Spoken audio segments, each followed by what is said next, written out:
Pendant plusieurs années, j'ai travaillé à l'Office fédéral de la statistique sur les statistiques pénitentiaires et ayant découvert les tendances d'évolution du pénitentiaire en Suisse, ayant découvert ce lieu, je me suis toujours dit, après la révision du code pénal, qu'il fallait faire une exposition ici.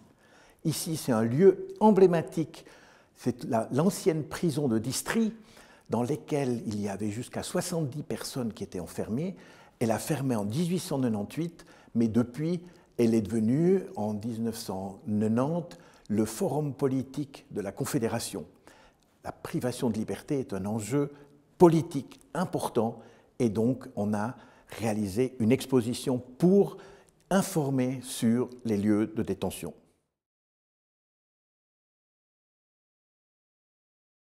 Cette exposition commence avec l'extérieur, avec des vues, avec des photographies d'établissements pénitentiaires.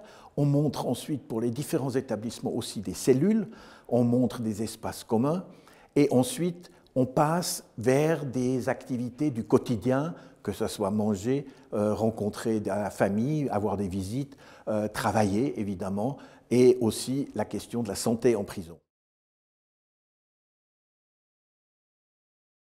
Avec le photographe, on s'est mis ensemble en ayant choisi ces 5 thèmes pour les 5 espaces pour lesquels on pouvait présenter des photos et on a choisi un équilibre entre l'intérieur et l'extérieur, des situations particulières ou particulièrement illustratives. On a regardé aussi de couvrir le plus possible la Romandie, la Suisse alémanique, le Tessin. Ce qu'on veut mettre en discussion, c'est la privation de liberté en tant que telle, c'est l'exiguïté des lieux, c'est être enfermé, c'est réfléchir à partir des photos qu'on voit ce que ça veut dire être enfermé.